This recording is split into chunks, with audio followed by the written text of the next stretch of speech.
You saw West Bloomfield Laker greats like Donovan Edwards, Makari Page, and former head coach Ron Bellamy win a national title at the University of Michigan during the 2023-2024 season. Then and ever since, controversy surrounding the Michigan program after former assistant coach Connor Stalions was revealed to have devised an elaborate advanced scouting program that went outside of NCAA rules. Now, just last week on Friday, August 15th, the NCAA making an official ruling with Michigan maintaining its national title as well as postseason eligibility, leaving many in the college football community still up in arms about the whole situation. Here with his unique thoughts from inside the Michigan football alumni community is West Bloomfield's go-to Michigan football alum, Doug Cohen. Doug, thank you for coming on the show today.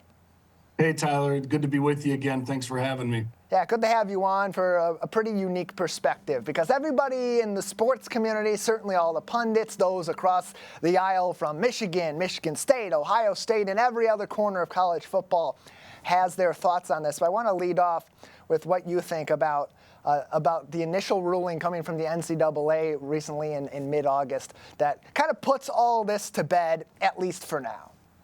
Yeah. Well, I mean, my thoughts on it are that the entire thing was a big joke and a big sham. And, you know, everybody's up in arms about it, and it's not about integrity. It's about coping, because we did something better than they did, and we beat them all, and they can't really say anything else about it, so they've latched onto this sign-stealing scandal, which the funny thing about it is it's not a sign-stealing scandal because you can steal signs. There's nothing illegal about stealing signs. We didn't get in trouble for stealing signs. Everyone steals signs. So to even call it a sign stealing scandal is clickbait. It's all a big, it's ridiculous. And even though there was no hammer and no vacated wins and no postseason ban and no asterisks, even though there were none of those things, it's still ridiculous that they fined us the money that they did. And we're appealing that as such because, we broke a rule that was made in 1994 before there was even such thing as a smartphone. And now they're saying we broke that rule with smartphones. Well, that had nothing to do with the rule. It's really, the whole thing's pretty funny. And from all indications, it was organized by an individual with individuals outside of the Michigan football organization. So that's the take from inside the Wolverine camp, is that, yes, this was outside of the norm from what you see in the NCAA. You could argue that it does violate rules, but at the same time, sign stealing versus the advanced scouting mechanism, it's the mechanism that was the problem here. And so my thoughts on this are kind of different. I'm going to take off my Sparty goggles altogether with this, because the fact of the matter here, Doug, is Michigan got exactly what was coming to it. A pretty light result from the NCAA, all things considered, considering how severe this was said to be by all parties involved, with the exception, of course, of the University of Michigan. But they got exactly what was coming to them because it was coming from the NCAA, an organization that's becoming less and less relevant over time. And even putting on my Spartan glasses once again, I think this is the best possible result, because why delay the inevitable with the NCAA going the way it's going? It's not going to be around much longer. And so let's move on from that and go on to something more on the inside of this. We know all these different angles. We've explored what is the situation with the Connor Stalions controversy. What should the punishment be? Is it good enough? But from inside Michigan football and inside that community, particularly with people like yourself that have been in the trenches, that are still heavily involved with the team or with the community today, what's this moment like for you? Is it a sense of relief to now be able to move on from this in some sense? Yeah, a little bit. I mean, it's just I'm just glad I don't have to hear about it anymore, even though, of course, I'm hearing about it all day, every day at the moment. The fact that the investigation is over and that there's no more wondering what kind of penalty is going to be handed down. Yeah, I mean, I think for those of us who aren't, in the building all the time now, who are still involved and still have to kind of navigate this in our daily lives out in the community, it's nice to know that part of it is over. I think inside the building, it's just been business as usual. I mean, I did get a chance to see a practice, and you'd never know that there was any of this stuff swirling around outside the building. They're focused in the building. So for us, who are out in the community and who are gone from there and are alums, yes, it's nice that it's over. And the fact of the matter is, even if it went the way that Ohio State faithful, certainly many of my Michigan State faithful, had in some ways hoped it had gone. Fact of the matter is, you were still there on that final night. You still hoisted the trophy. You can't take those memories away from the Michigan community. And so with all this being what it is, all the controversy surrounding it, I'm pretty sure I know your answer to this, Doug. Does it at all change that feeling of your school being national champions just 2 seasons ago? Absolutely not. It doesn't change that at all. And I had the opportunity, the privilege to be able to go down to Houston and be there for that game. And that was one of the greatest nights ever. And it's not like it no longer is because of what the NCAA said.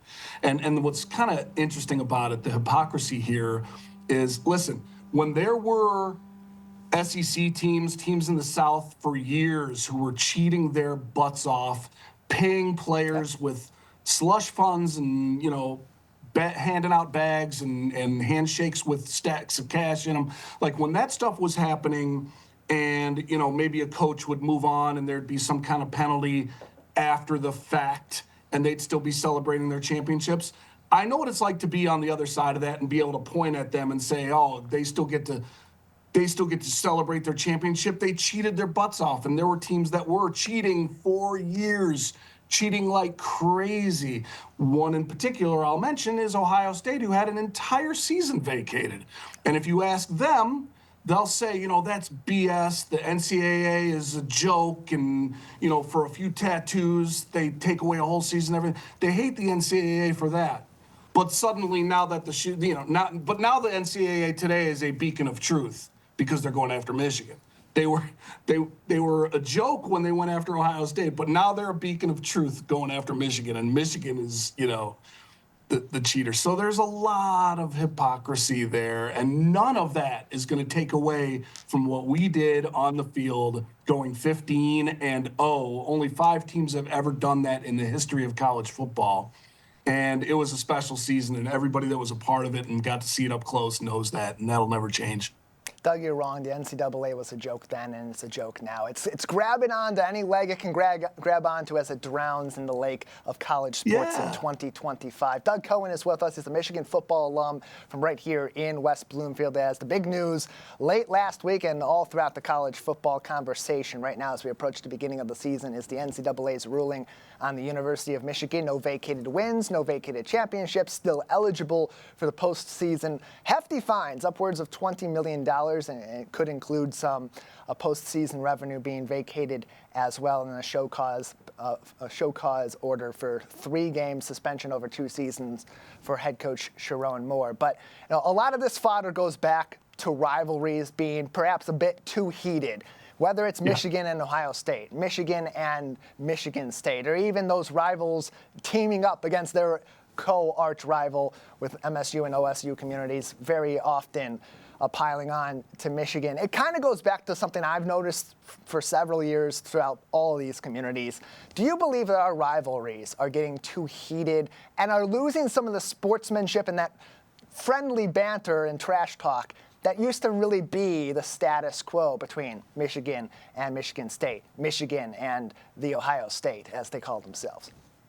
Yeah, I do think it has. And I think you can look at this as part of a bigger picture with a lot of our dialogue, in America today that some of the elements of social media where you can argue at a distance from behind a screen with an anonymous handle, and people get really nasty online about a lot of topics, not just rivalries in football. So I do think that the temperature does, in some cases, get heated, and I think there's some publications.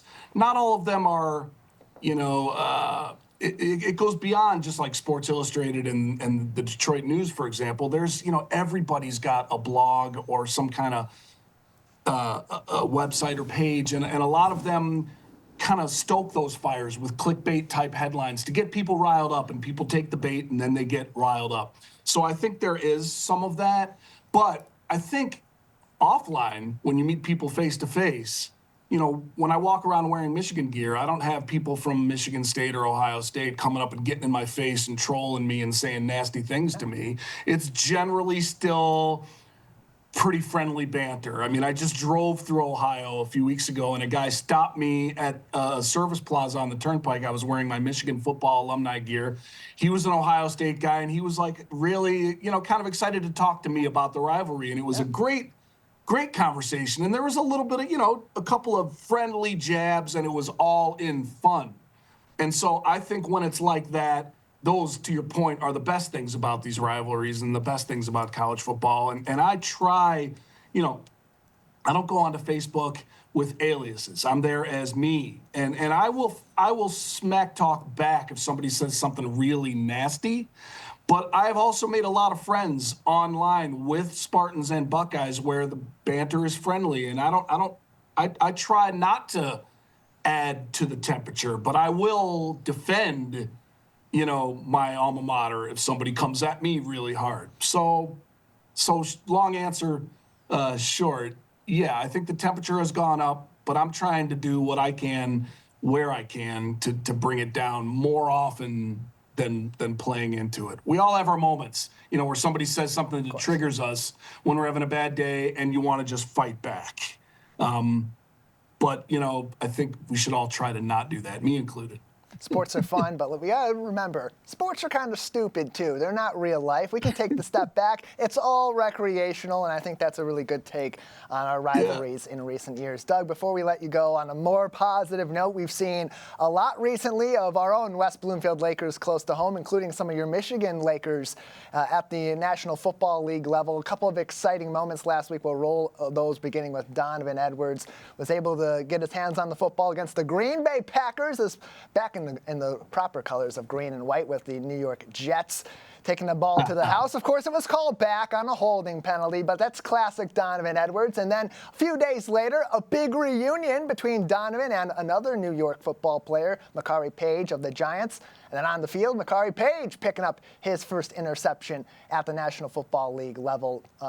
Doug, beyond, of course, Donovan and Makari and others from the Michigan and West Bloomfield community that have made it to the next level, so many of our Lakers are now playing in the NFL, including first-round pick Maxwell Hairston of the Buffalo Bills. Your thoughts and your pride on this local football community you support so much, getting its due recognition at the global level today. Yeah. No, I love it. It's fantastic to see the local guys do so well, and let's hope that Max Hairston's knee heals up. He avoided a real serious injury from what I understand. It was just a sprained LCL, so hopefully he's back in action soon. And to see Donovan and Makari, what was really cool was, those guys, after the game, they posted a picture that I saw on Instagram, after the game with Makari and Donovan and Braden McGregor, their other Michigan teammate on the Jets, the three of them together. Must have been a fantastic moment for those guys to be able to take a photo like that. And so it is great. I got a chance in the COVID year to spend a lot of time at those games because my best friend who I played ball with at Michigan, Barry Kelly, his son Caleb Kelly, may he rest in peace, was on that team. And so these are his teammates that are going on and doing these things. And so that pride is kind of personal for me because I know it means a lot to my buddy whose son was on that team with those guys. So for a number of reasons, as a member of the local community, it means a lot to see West Bloomfield represented so well in the league. I mean, that's a really special thing to be able to see where you got multiple guys from your hometown here all playing in the NFL. It's fantastic. And those looking on, soon to be there possibly as well, Dylan Tatum, who was at MSU, now at Northwestern, and of course, Samaj Morgan, a wide receiver for Michigan, alongside former West Bloomfield head coach Ron Bellamy. Doug, we got to move on, but thank you so much for your time today and giving us your thoughts on the recent news from Ann Arbor.